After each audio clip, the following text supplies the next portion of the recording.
Sanjay sir, Yeah, I think we can. I think, sir, can we start, sir? I think let's get Yes, started. yes. Because Many rather people than will waiting for join. everybody to join, Sure. let's get We will. started. We will. Just time. So, good evening to all the participants, all the seniors, and it is my pleasure to welcome you on the 22nd edition. The number speaks that we have established it as a platform where we engage with the thought leaders and the domain experts, primarily to broaden the perspectives of the participants on various topics like leadership, strategy, and excellence. To bring another milestone in the journey, today's topic we have on understanding cognitive bias in decision making. And it's very particularly relevant for our senior leaders and the decision makers at the key level in our organization, especially in the fast paced work environment like today. We often rely on our instincts and the experiences. But the question is that what if our instincts are being silently influenced by some subconscious bias? How do we ensure that our decisions are rational or any inclusive or maybe effective, sir? To help us reflect all these questions, we are privileged to have with us Dr. Nimrai Bakshi, Professor and Director at ASCII, and a very seasoned expert in the strategic innovation, R&D, and policy advisory.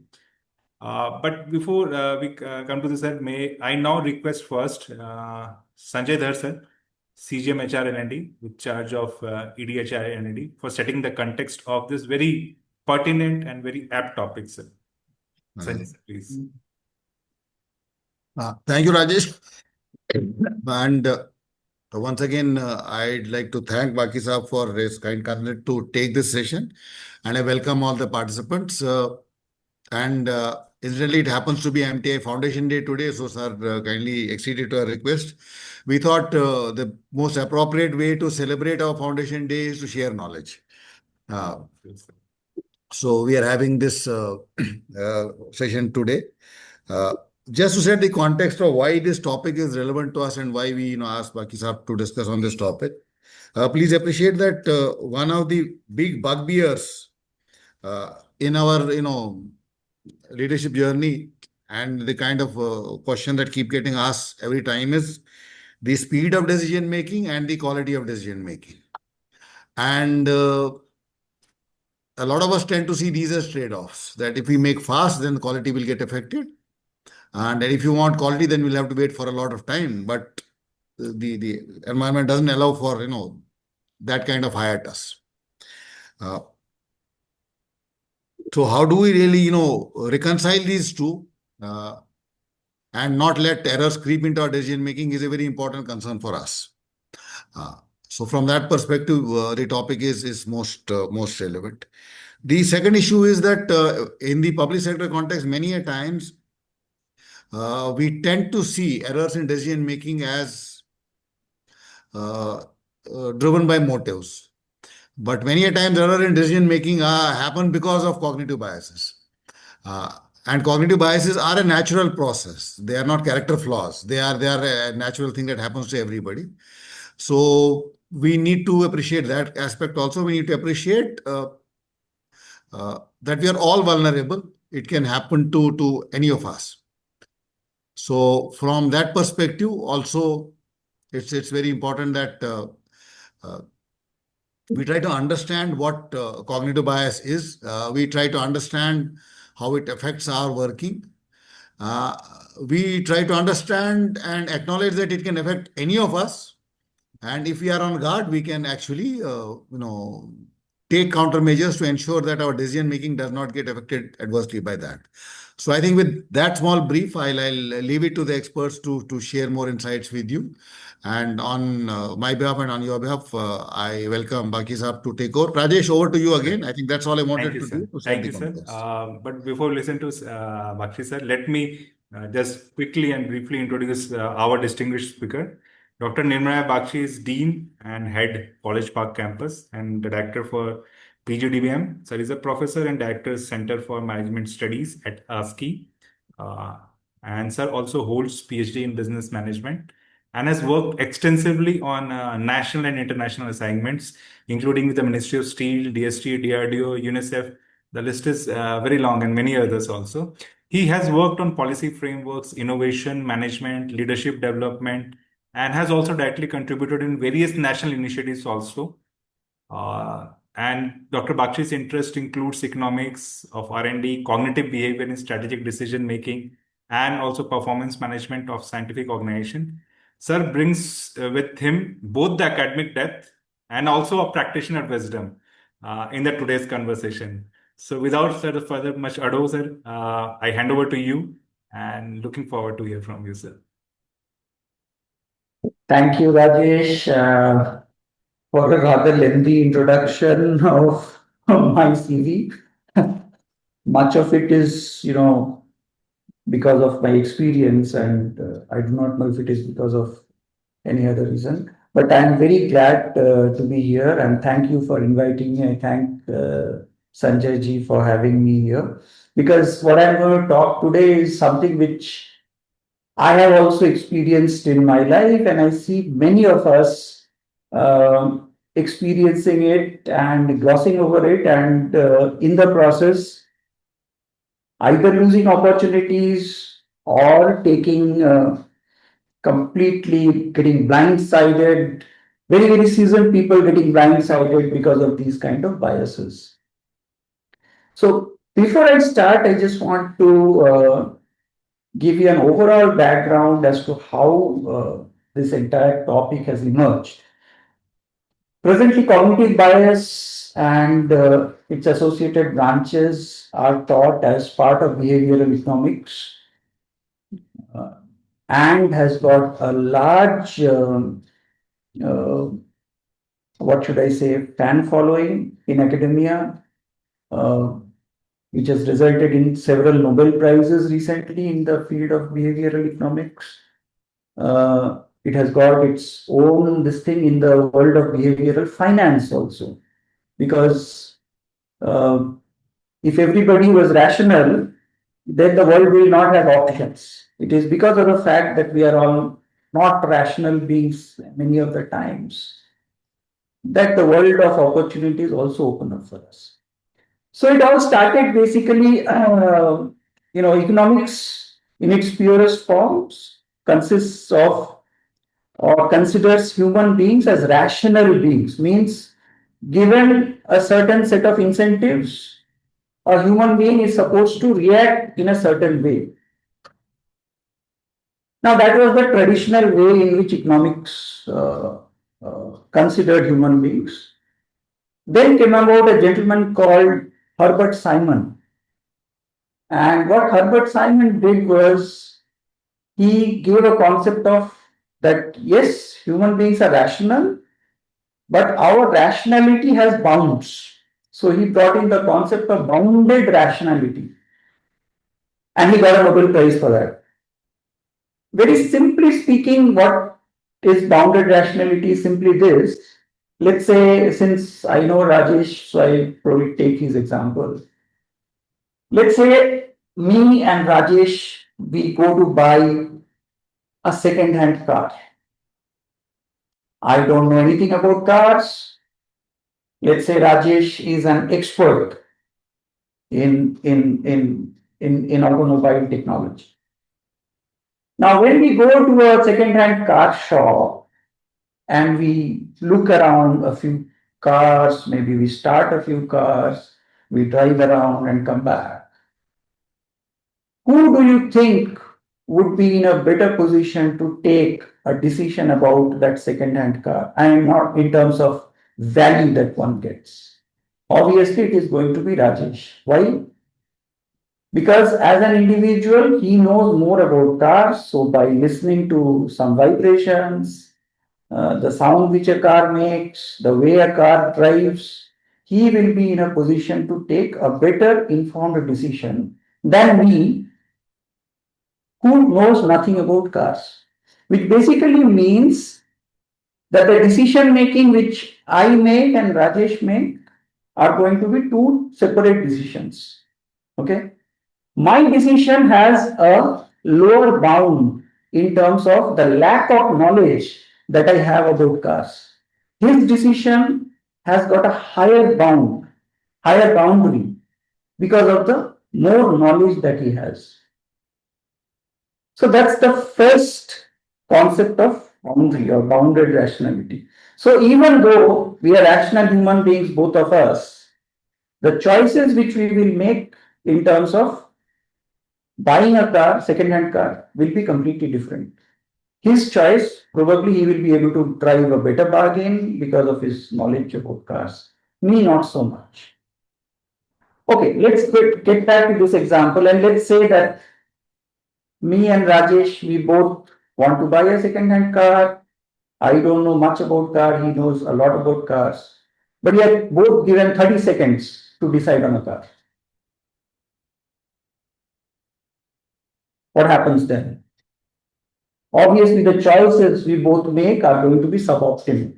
Okay. So basically what it means is, however much rational you want to be, if there is not much time to take the decision, your decision is going to be suboptimal.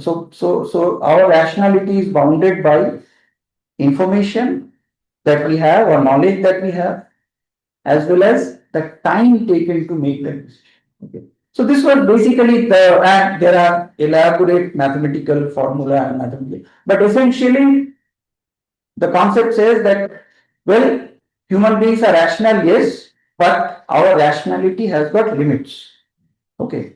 And that limit is either limited by the knowledge that we have or limited by the time that we have in taking decision making. So this came about, Nobel Prize in Comelia, things began starting off. Then about 3 decades later came a gentleman called both PhD student and PhD supervisor, Canavan and Strevsky, who gave birth to the prospect theory and so on and so forth. They wrote a very interesting book called Thinking Fast and Thinking Slow. So they said that the way we take decision has got two systems. One is system one thinking, which is fast, on the spot, where almost the brain short circuits and we take a decision. And the second, in which we take a decision slowly and deliberately. And he goes on to say that if we take a system two approach to decision making, sometimes the quality of decision making is good. And hence, for critical important decision making, we should probably take system two kind of decision, and goes on to make a case on what is system two kind of decision making. Simultaneously, during this period, there was also a book written by Malcolm Gladwell called Brain, in which he came up with a very interesting concept that you can take decisions very fast if you have 10,000 hours of expertise on that particular subject. Okay. Which basically means that if you are, if Rajesh is an expert on second-hand cars and if he has 10,000 hours of practice in it, he will need 30 seconds to make a correct decision about a car. Whereas I will probably do the same decision if I am given 3 hours time, or will probably never be able to do. Okay. So these form kind of a bedrock around which behavioral economics, behavioral decision making, and also the concept of biases arrived. Now, before I go further, let me just delve on a little bit about. We talked about rational being, then our rationality being bounded, and then our rationality not being there in terms of having both system one and system two type of thinking, and then 10,000 hours of practice. Just to give you some data points, our brain has got 86 billion neurons. 86 billion neurons, an average human brain has. And it has got over 100 trillion connections. So billion is 10 to the power 9 and trillion is 10 to the power 12. 100 trillion connections. Each of these connections are less than 30 nanometers wide. Okay. So each of these connections between the neurons, it's called the synapses and all, is about 30 nanometers long, but all of them are tangled together. They are so tangled together that 1 cubic millimeter of a human brain has got 1 billion connections. Why I'm telling you all these data points is for us to understand how complicated our brain actually is. We take things for granted, but that's the kind of complexity. Now, when you are talking about a computer, there is a circuit and only electrons go through it, but not our brain. Okay. So, in each of these connections, not just electrical impulses are going, but several chemical reactions are happening. Okay. And sometimes these chemical reactions get hindered because of lack of oxygen supply, because of genetics, because of several other things, all of which has a bearing on our thinking, on our decision making, how we approach life, everything else. So just wanted to give you this small data point for us to understand the complexity of the human brain. By the way, when we are talking about complexity of the human brain, let me also tell you that structurally the human brain is not very different from the brain of a chimpanzee, apart from the size. So structurally the brain that we have and the brain of a chimpanzee is more or less similar. But our complexity and a little bit of that edge that we have makes all the difference.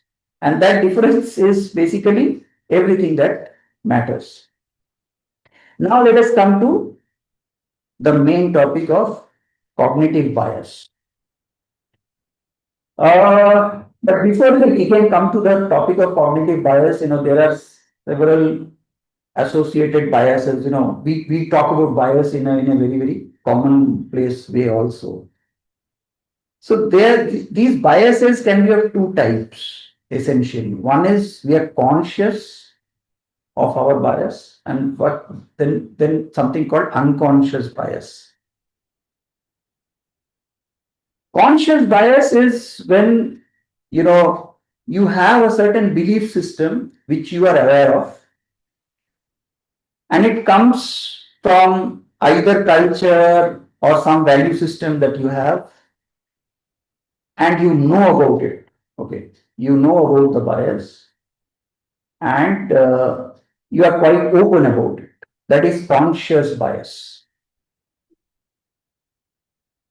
Conscious bias could be you are, you may harbor an ill feeling towards, let's say, fat people. Okay. Or you may think that all young people of this generation are stupid, or they don't value their work that much. That's a conscious bias. Okay. Then there is another variety called unconscious bias. Unconscious bias is basically, yeah, ठीक है recording नहीं हो रहा है मेरे इसमें क्या समय yeah. Sir, continue. Wants to ask a question? No, sir, please continue, sir. There was a disturbance. I made it. Sorry, sir. Yeah. So unconscious bias is just the opposite of conscious bias, means you have certain prejudice, you have formed some opinion about something or some group of people or somebody based on your own personal upbringing or your own personal experiences or your culture or the kind of inputs that you're getting from or the stimuli that you're getting from media or so on and so forth. But you are not fully aware of it. Okay. You are not fully aware of it. So that's unconscious bias. Now let's come to cognitive bias. So what is cognitive bias? These are systematic errors in our thinking process which affects our decision making. Okay. Now I'll come to this But before that, I want to give you a small example just to for us to understand, uh, these concepts in a little bit of more clarity. There is also an interesting book written by Dan Ariely, an Israeli, called The Upside of Irrationality. He also wrote a book called Predictive Irrationality. Now, let's say I want to ask, I mean, it's not possible since it's not a classroom to ask everybody, but think about it. When you go to a restaurant and you have good food, you like the experience, you like the food, you overall have a good experience, what do you normally do when you go to a restaurant? You tip, right? You give the waiter some tip. That tip could be, anything, right, up to 20% of your bill value. Now let's do a simple thought experiment. You are going to your father-in-law's house. Your mother-in-law has asked you for a nice dinner. You go there. You have a fantastic dinner. She is a very good cook. Let us say you have a good dinner. You have a good experience. Would you open your wallet and take out 1,000 rupees and tip your mother-in-law? Definitely, you are not going to do it. Huh? If you want to survive, please don't do that. So what Dan Ariely goes to say is that our irrational behavior is actually predictable. Okay. So this is irrationality, right? Rationality is when you are happy about something, you pay a tip, right? That's rational behavior. But in certain cases, you don't pay. So that is irrationality, but that irrationality is predictable. Okay. Like when there is a stock in the stock market which is going up, a lot of people come and buy. Okay. And which leads to something called a bandwagon effect. More and more people buy, more and more people buy, and suddenly it goes from there. It comes down because of several other reasons. But that irrationality is predictable and in some cases can be engineered. So why conscious bias, irrationality, and these entire topics is important for us is that as corporations, we can benefit from the suboptimal decision making which human beings make. And that is being exploited every day unconsciously by corporations. Sometimes we are knowing about it, sometimes we don't understand about it. Okay. And I'm going to tell you about, what different kinds of colors also play a role in this. Okay. So, so far so good. Am I kind of okay? Everybody is okay with it, right, Rajesh? Right. Yes, sir. Yes. So now, let me talk about the first effect, which is an interesting effect, which I keep on talking about. It's called IKEA effect. Okay. Now, IKEA effect is simple. You all know about IKEA, right? IKEA is a furniture shop, is a furniture store, it's a Swedish brand which sells furniture in components. The thing is that you get a packet in which all the components are there. There is a booklet which tells you how the components are going to be fixed to actually assemble your furniture. And you have to do it yourself. Okay. Now, again, this is coming from a study done by Dan Ariely. He says that any work which we do ourselves, which we use our own time, may not be our hands, but where we are using our personal time. We are heavily invested in that. So what he did was he basically did a study in which he asked people about the way they liked their furniture, and some of them, and basically most of them, felt that that piece of IKEA furniture which they had bought and assembled is their most loved furniture. Now, obviously, for a third party, an IKEA furniture is more of, it doesn't, it has certain aesthetics, but it is considered not too aesthetically brilliant. It's functional furniture. Now, IKEA effect basically is the more time you spend on creating something, the more associated you bring, or the more likable the product becomes. Okay. And the more difficult the assembling part, the more likable it will become.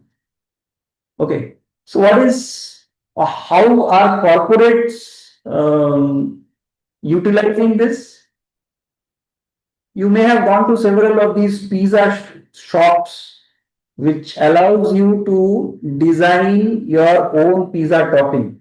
Have you seen some of these shops which allow you to do your own pizza topping? They know that this customer may not know much about pizza toppings, but आपने खुद जो pizza topping design किया होगा वो आपको सबसे ज्यादा पसंद आएगा. ठीक है. The reason is the IKEA effect. Or many of us, we have that old scooter which we have at home, and keep on repairing it, cleaning it, spending time on it. The more time you spend, irrespective of whether the rational brain or all the data is saying, no, no, no, no, no, this is not the best decision. Okay, your IKEA furniture is not going to be the best furniture, but you highly value that. Why? Because you have spent your own time on that. Okay, so that's the first effect that I wanted to talk about. Okay, now the second effect that actually correlates from the IKEA effect is called the sunk cost effect. The sunk cost effect, or the sunk cost fallacy, is our time that we have already spent on something, and that is a sunk cost, and we are very averse to coming out of those. Typically you will find a lot of people having shares which don't move. Okay, again, I'm giving you example from the stock market. Shares don't move, but even then people continue carrying on with those stocks, where when all data points to it that the stock is not going to be profitable for you, but you keep on holding it in the hope that things will improve. That's a sunk cost fallacy. So the sunk cost fallacy is basically the grounding theory behind the IKEA effect. So if I were in your position, I would actually try to use this to my advantage in whatever function you are in. If you involve the people in some activity, they are actually going to learn. So IKEA effect, the basic learning is, if you involve people and utilize them to spend their time on something, they are going to love you for it. Okay. Okay. Now the second, effect that I'm going to talk about, which has got a lot of bearing on senior executives, is called the Harding effect. Now in 1921, a gentleman called Warren G. Harding became the president of United States. And he was considered to be one of the worst presidents of United States. Okay. But that's not germane to the discussion. What is germane to the discussion is that how he got elected. This gentleman had no policies. He didn't have no knowledge about how to run the country or the economy. But he had one quality, which was he looked quote unquote presidential, means his appearance was presidential and hence people voted for him. Now, I'm not going into the details of whether it's the right thing to do or the wrong thing to do, but the fact of the matter is sometimes we Indians feel, array, looks are not important, appearance is not important, but actually the other party is having the harding effect on you, right? So the other party, so if you're going on a negotiation and you are not dressed for the occasion, what happens is the other party thinks you are not competent enough. So what Harding effect tells us is that, or if there is a learning from the Harding effect is that we must look the part. If we are playing a part, we must look the part at the very least. Rest competence वगैरह वगैरह बाद में आएगा, वो तो आपसे जब बातें होंगी, वो तो आपसे जब डिस्कशन होगा, आपको जब लोग जानेंगे तब पता चलेगा. But before that happens, the Harding effect comes into play, and lot of people will, I know, will have the opinion this, then they will say that, this Facebook chap, he is wearing a round neck t-shirt and a pair of jeans, and look at this other fellow who is wearing again a t-shirt and half pant. A lot of these billionaires don't care about appearance, and the fact of the matter is they are billionaires and we are not. Okay, so they can afford to not create an aura around their appearance, but the Warren Harding effect is a real effect which affects almost everybody. So when you go inside a room, if you are not looking the part, especially in senior executive positions, you will definitely be considered not well prepared or incompetent for the job. That's sometimes called the first impression. Now let's come to another bias. So far so good. Am I making sense to all of you? Yeah. So the next one I'm going to talk about is called the framing effect. Okay. The framing effect is basically a clever way. We human beings, we have a tendency of loss aversion. Our because of evolutionary, because of so many billions of years of evolution, we have developed loss aversion. So given a choice, we would like to reduce our losses. Okay.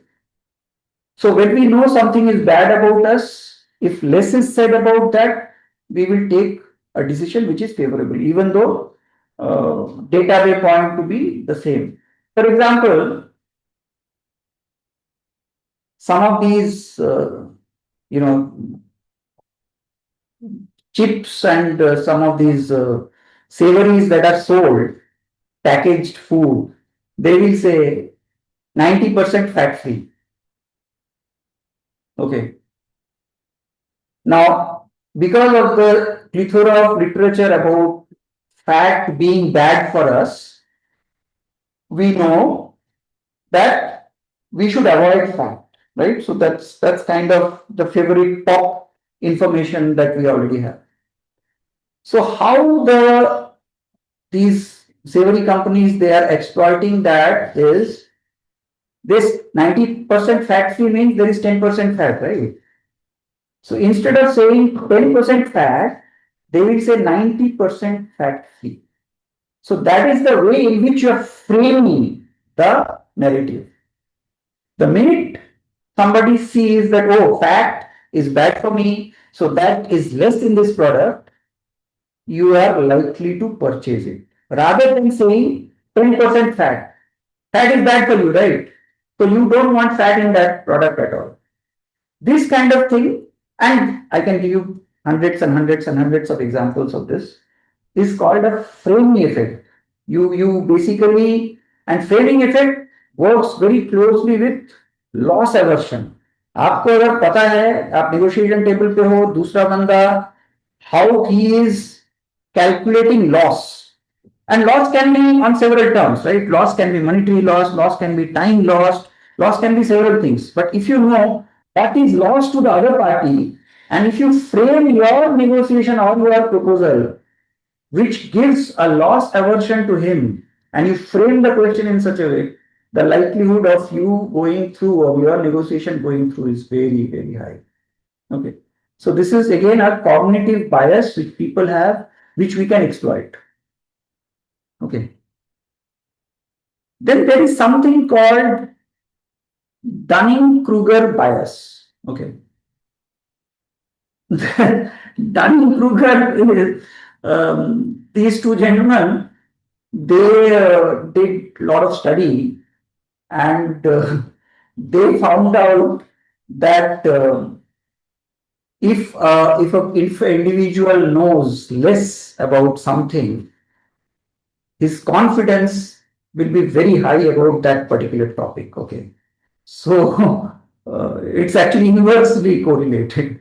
So it's called a Dunning-Kruger bias. So if you see somebody very gung-ho and very confident about, as they say, in common English also we say, fools rushing where angels fear to tread, right?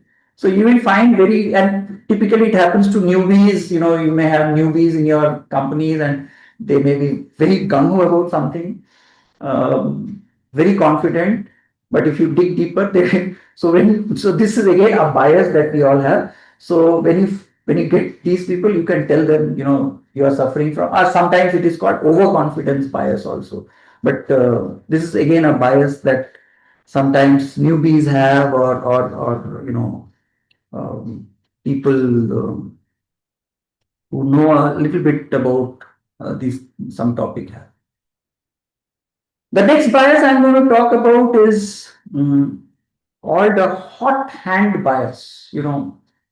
Hot hand means, it's in basketball, uh, you're playing basketball and you're making a point, you're hitting the net. Maybe once you have done, twice you have done, thrice you have done. So the next time people will see that it's called a hot hand. You yourself will feel that luck is on your side, and even though all kinds of probabilities will actually tell you that if you had two successes in the past, then the likelihood of a success in the third iteration will be less. But even then, you are going to go and take a risky decision, is what I'm trying to say. That's called a hot bias. Okay. And we see that happening almost every day. We feel, अरे today is my lucky day. We feel that, अरे मेरे साथ ये नहीं हो सकता, मैं तो कमाल का हूँ, आज मैं माता रानी के दर्शन करके आया हूँ, ये तो होगा ही नहीं. But at the end of the day, if you look at many experiments done, you will find that the law of probability always will catch up on you. Okay. Then there are some other things called, sometimes we feel that, there's something called a confirmation bias. Okay. We start with an information, and we start with a belief, and we keep on reading and confirming that same belief with the information that we gather. For example, in the classroom, in fact, in your group only, I had mentioned that, some people consider drinking coffee very good. Okay. If you remember, Rajesh, I don't know if you were there in the Yes, class. it was about coffee and tea. So coffee, they are very passionate and they will come and tell you that, sir, 4, 5, 6 cups of coffee is absolutely good. And even if you tell them that, okay, yes, there is some merit in drinking coffee, but If you overdo it, there is also enough number of papers and enough literature which tells that there is some harmful effect. Or they are not going to listen to you. Okay. So that's a confirmation bias. So you are not willing to listen to anything else other than something which confirms your belief system. That's called a confirmation bias. Then another bias, how much time do I have? Another 5-10 minutes. Okay. Another effect or another bias that we have and that affects almost all of us is called a halo effect. Halo effect bias. Okay, it's something, and again, it happens to men and women both. Halo effect is basically when you consider that everybody in a social gathering is, or basically, uh, if you are in that sense good looking, okay, um, you are also associated to be competent, you are also associated to be intelligent, you are also associated to be da da da da da. Okay. So one good attribute about a personality is mistaken to be a good attribute about everything else. It may so happen that you may be good looking, but you may not be that intelligent. Okay. But sometimes when we take interviews or we form opinion about individuals, we kind of get carried away by this bias. Okay. So that's a halo effect. We call it a halo effect bias. Now, a little bit about just to finish, and there are enough and more literature in YouTube and other literature which you can see about the different kinds of cognitive biases that are there.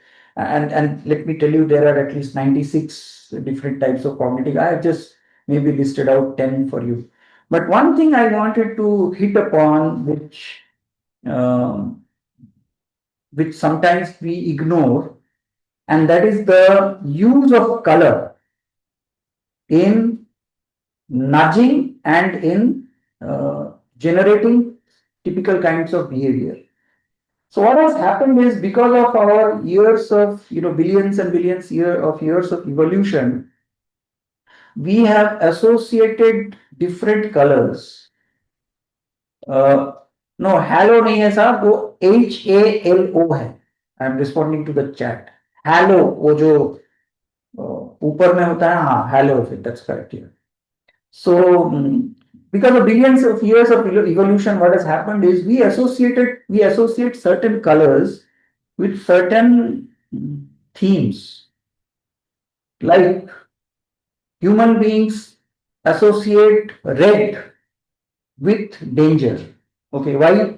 Because red is the color of your blood, right? So when you spill blood, it is red.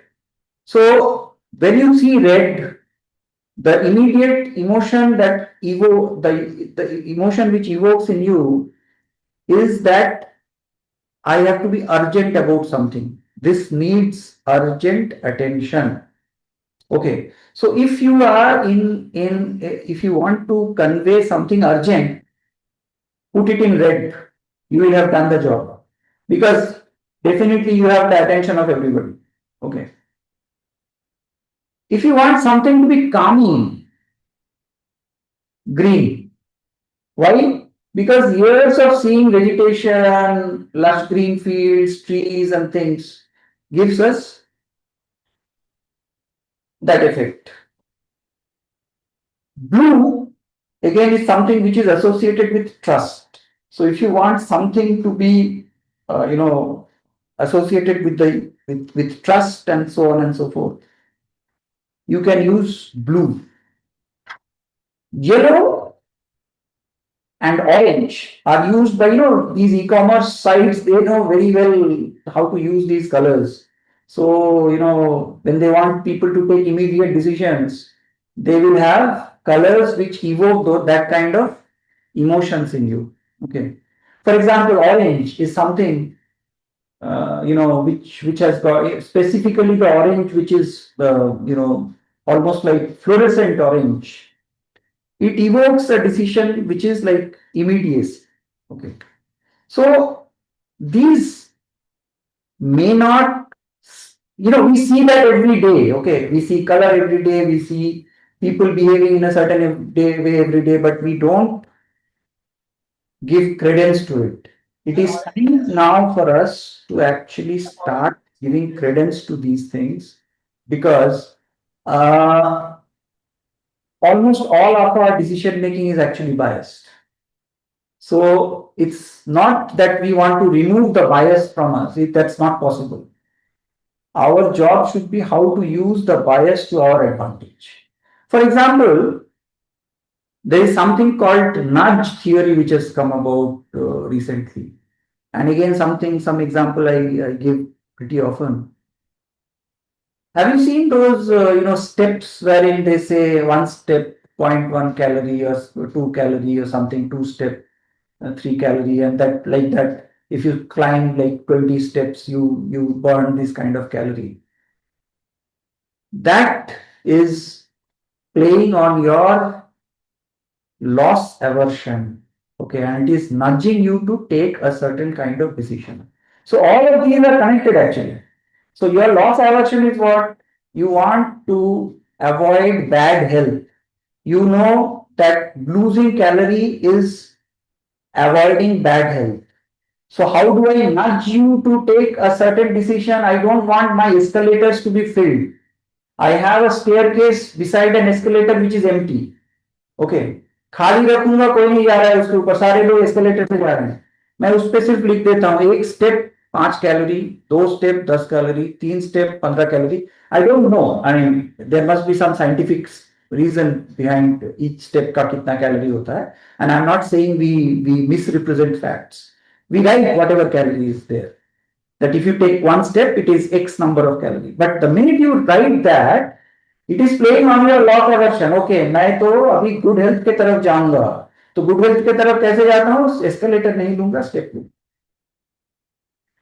Very, very simple thing, but you have changed the narrative, brought and changed behavior because of that. So this is again called nudging. Okay. So I will end here. Perhaps I have already taken more of your time, and this is such a wide field that, and again a field of management, field of psychology. It's actually at the cusp of psychology, economics, and management. That almost on a daily basis, people are writing books. There's a new book which has come up called Validation.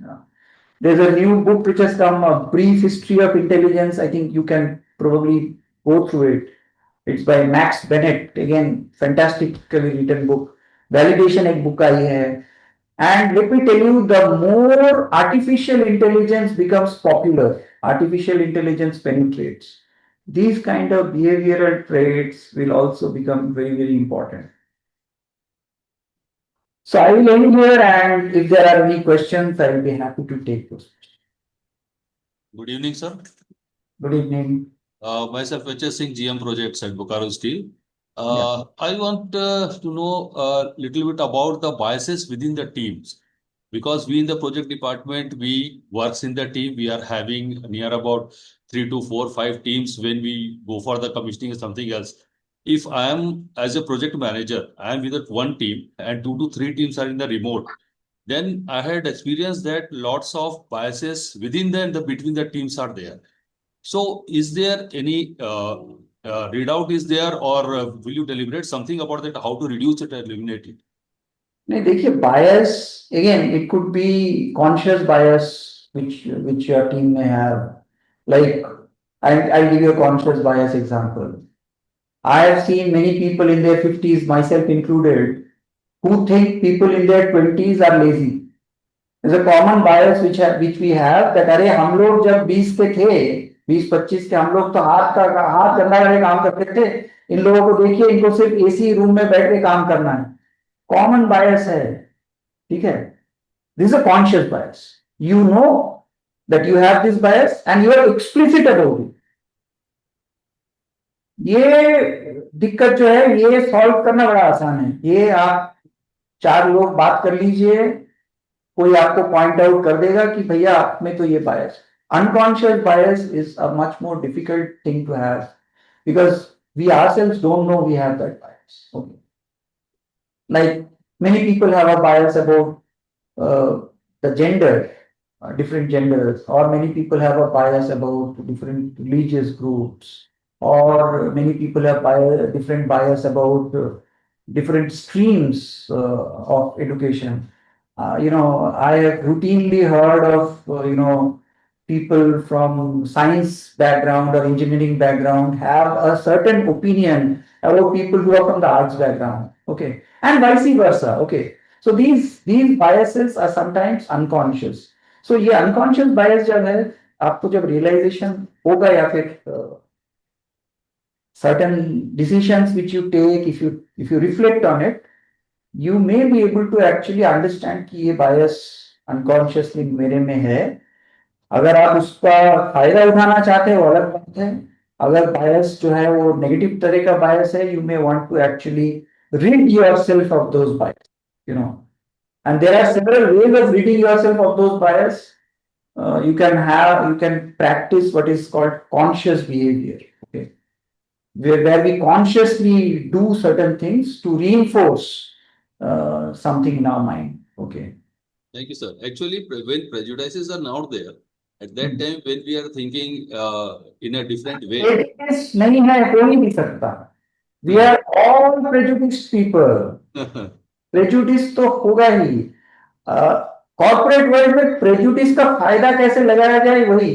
So cognitive bias, if you read the American literature about cognitive bias, वो है कि लोगों में बायस है, हमें हमें इसका फायदा उठाना है। The entire world of behavioural economics, entire world of behavioural finance. अब बिहेवियरल फाइनेंस देखिए, म्यूचुअल फंड कैसे बेचा जाएगा, किस नुस्खे पे बेचा जाएगा, वो कौन सा थ्रेड है जो पकड़ के, जो बायस है वो पकड़ के मैं बेचूंगा।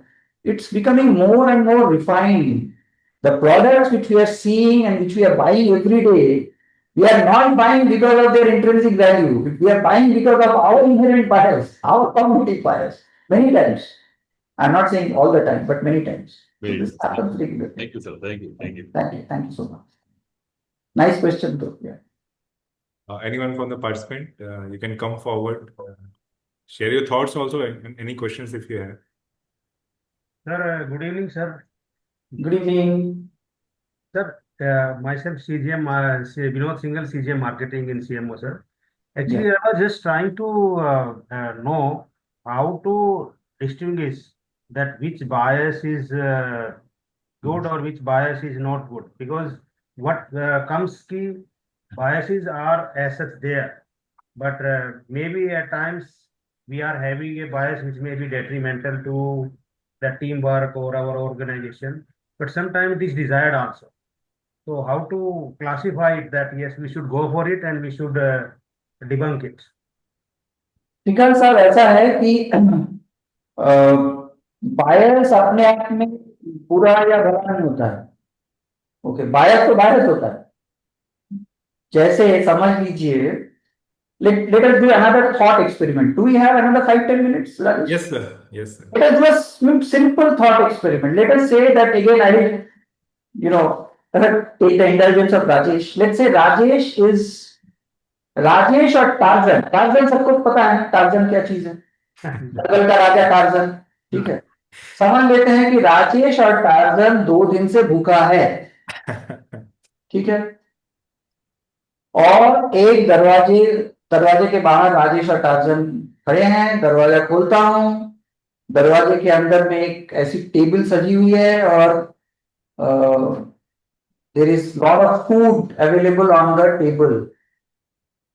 Now you tell me whether Rajesh is going to jump on the food.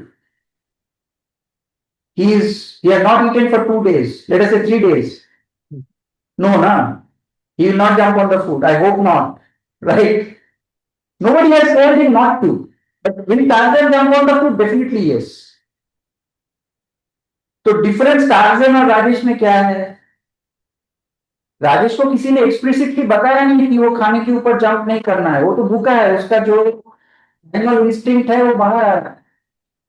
So this comes from actually Freudian theory of psychology, which says that our subconscious has got three states: id, ego, superego. Id state is the state in which we have all the ideas about our physiological needs, food, sex, all these primal needs are coming from the id state. Ego and superego are basically filters on that state. जो कि आपका years of staying in civilization puts on you. बचपन में आपका नानी ने बोला होगा, राजेश का नानी ने बोला होगा, बेटा अगर कोई बोलता नहीं है तो खाने के लिए ऊपर में जंप नहीं करना, लोगों के लिए वेट करो, अगर आपको इनवाइट करते हैं तब.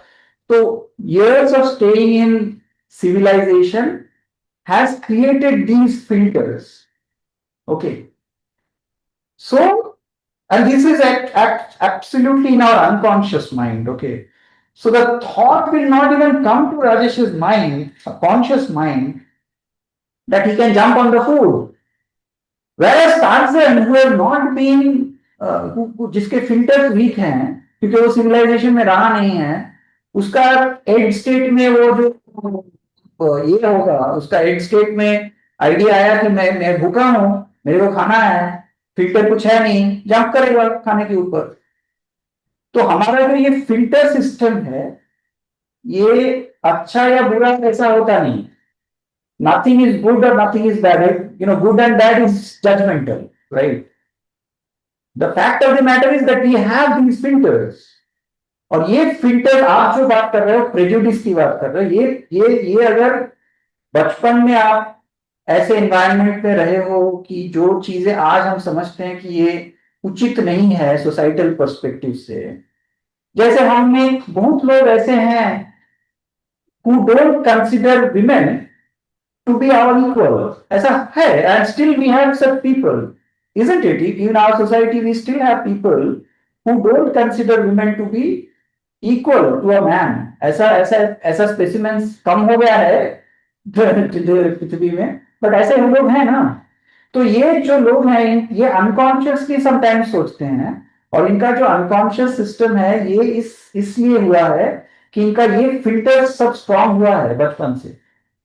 बचपन से अगर माँ भाई और बहन को एक साथ खाना परोसेंगे और भाई को ज्यादा खाना देगा, बहन को कम खाना देगा, तो भाई को ये बताने का जरूरत नहीं है कि वो स्पेशल है, वो तो फील कर रहा है ना वो स्पेशल है.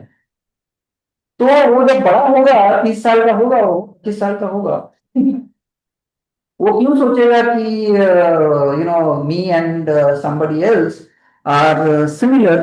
वो तो ये सोचेगा कि मुझे तो स्पेशल ट्रीटमेंट मिलना चाहिए. So these are all these filters.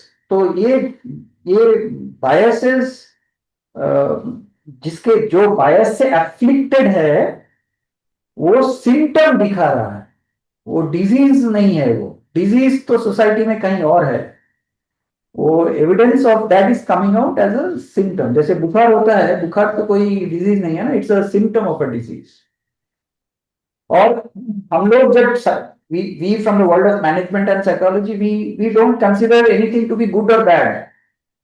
Filter है, इसके लिए हुआ है.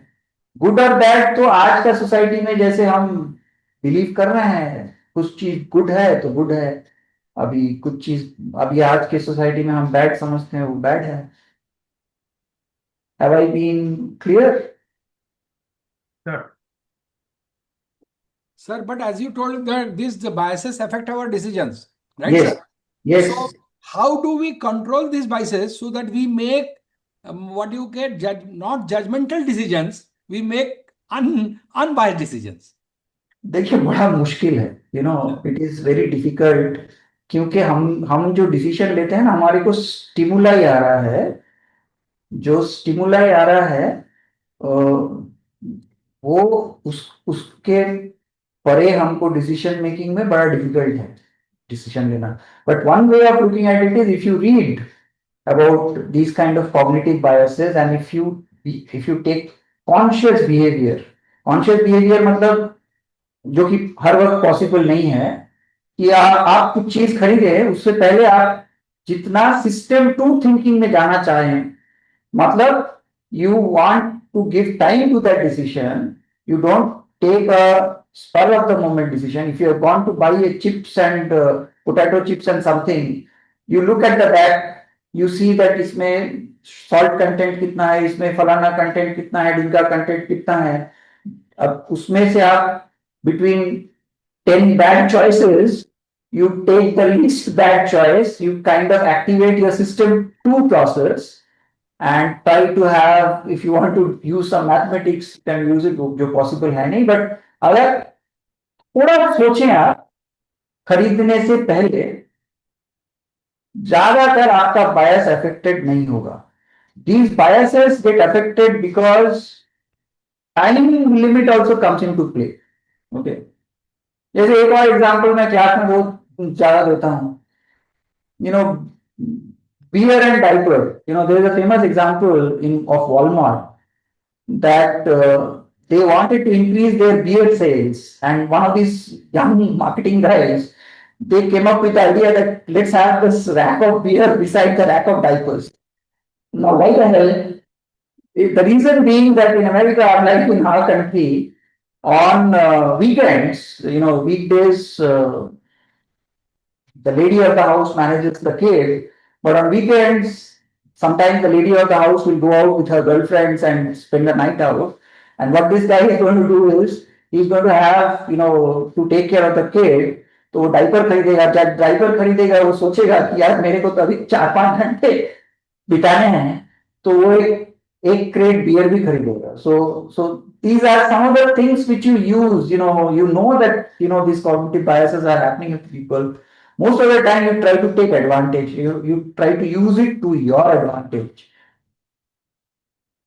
Yeah. Nice question. Thank you. Right. I think thank you very much. I think if nobody else has any questions, but this is a fast evolving topic, and please read up Daniel Kahneman, everything that he has to offer. Please read up Dan Ariely. These two gentlemen have written extensive books on both are Jews, and both have extremely great insights. Israelis coming up with completely new topic, and lot of new literature is coming up almost on a daily basis, and uh, so do Sir, look up this place, and thank you very much for I having will me. just take a couple of minutes more, and I will just request Sanjay Dar sir to please extend summary and a vote of thanks, sir. Sanjay sir. Sir, you're muted, sir. Sanjay sir, kindly unmute, please. Thank you, Rajesh, and thank you, Dr. Bakshi, for a wonderful, thought-provoking session and interaction. And it raises a lot of issues that we want to reflect upon. The reason we picked up bias and decision making was because this is an issue where our senior people don't really have to be taught; they have to reflect on how our decision making is getting affected. And thank you for putting it in a perspective and a structure, uh, and guiding us to the masters of the craft, whether it is Kahneman or Dan Ariely or Bennett, uh, or Malcolm Gladwell. Uh, See, you raise a very interesting perspective that for the purpose of speed in decision making, we rely on heuristics. So that is where system one thinking comes in. And we will end up taking a lot of decisions on system one. But I think one of the pointers that we got from this session was we really need to be conscious about those decisions where they require system two thinking. So one way of avoiding the downside of biases is at least be conscious about what are those key decisions which require system two thinking. So that's one aspect that came up. And when you discussed about Blink and you discussed about Malcolm Gladwell and 10,000 hours of experience, I think again it raises a very interesting point about addressing bias, where we have to understand what are the areas where we can confidently trust our gut.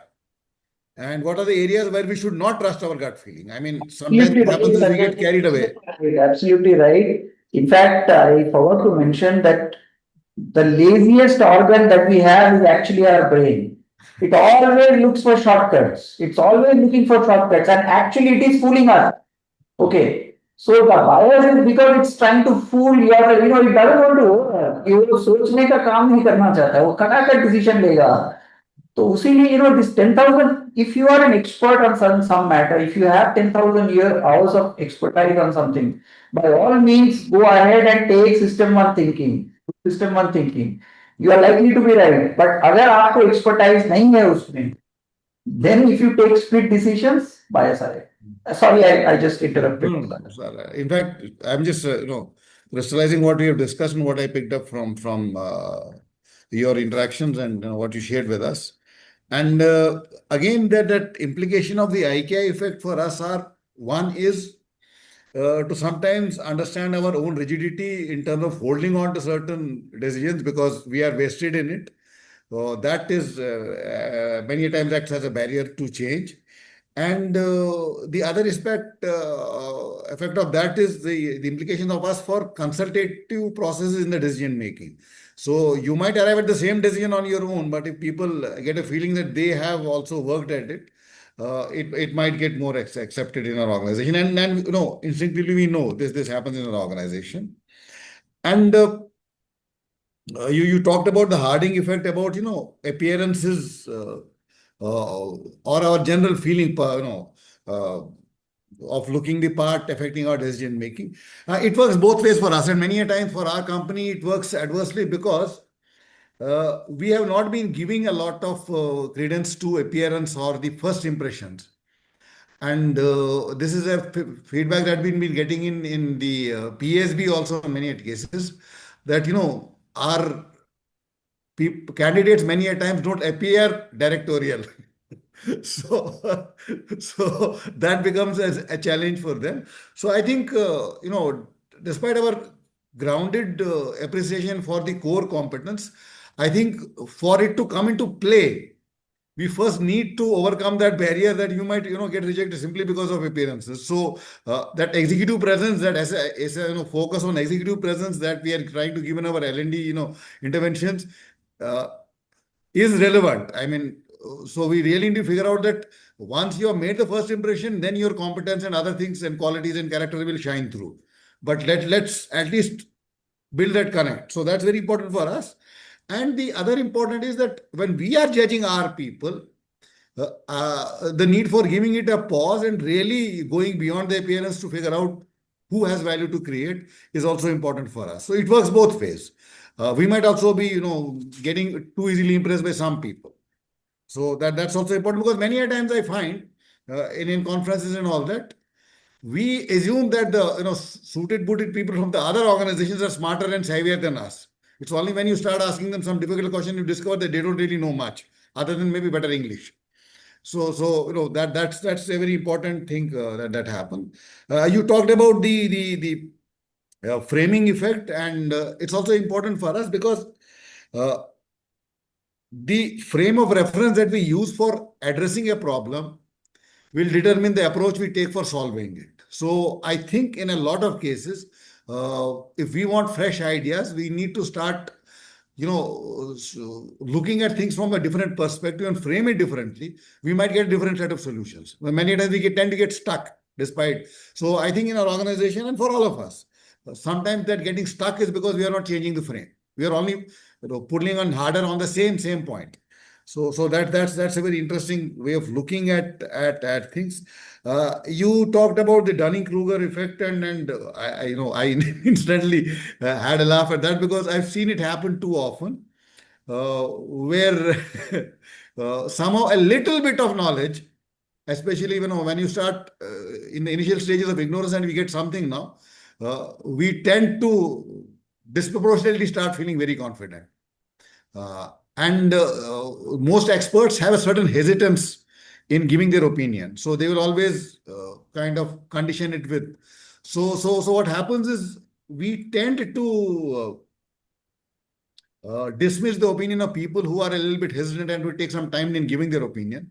I think in meetings also we have seen it happen many a time. So maybe we could actually be more conscious of this fact that, if somebody is slow in the offtake, give him time, he might actually have much more meaningful ideas to put up. And if somebody is raising a doubt, then the rest of the part where he is confident is likely to be more true. Because somebody is fully confident, then we have reason to really cross check and figure out. So that also happens quite a lot in our organization, and I think that's what we can pick up. And again, I think when you talked about the hot hand bias, what came to my mind was the implications in terms of safety. In many cases, we have a lucky street. We have not had an accident. We have many near misses, and we presume that we are born lucky. I think the one specific thing that came to my mind was the element of safety in our organization. And when you talked about the confirmation bias and the halo effect, I think again from a cultural perspective, why psychological safety is important, why encouraging black hat thinking and people who tend to have a different perspective is very important, because they might have some value to add, and rushing into agreement might also not be a very good thing. So that's something that is very relevant for us. Uh, and again, the issue of presuming that if somebody is good at X, he's also good at Y. We need to take people on merits in terms of different aspects. Some interesting perspectives on the use of colors, and yeah, a lot of other subtle nuances to nudge people into certain behaviors. You discuss a lot about the nudge theory. And I think for us also, it's very important to understand nudges, because we have been conditioned to pushing. And beyond a stage, when things don't work, we feel we need to push harder. Maybe sometimes we need to go back and rather than push, just nudge. Just figure out where to nudge, and use a nudge rather than use a harder push. That's also a very cultural thing that I think is a very interesting perspective for us. Uh, RS raised a very interesting thing about how do I address biases within teams and all that. I think Hari, you raised a very interesting point. I think for us the first point is acknowledge that we have biases, and to the extent possible, bring our assumptions to the surface. When we bring our assumptions to the surface, the bias is likely to be more visible. We can figure out how to reconcile it. If we don't bring our assumption to the surface, then sometimes it becomes a matter of conflicting opinions or conflicting wills. And then the biases get even further stronger. So that's a very interesting perspective that I've seen happen in different organizations. Singhal Saab raised a very interesting point about bias, about being good or bad, and I thank you, Bakisa, for clarifying. Biases fundamentally are not good or bad. It depends on what kind of outcomes they lead to. So if I can play on it and get advantageous outcomes, well, then fine, I will say that they are good. But essentially, I'm playing on somebody else's bias. My biases most of the time are not good for me.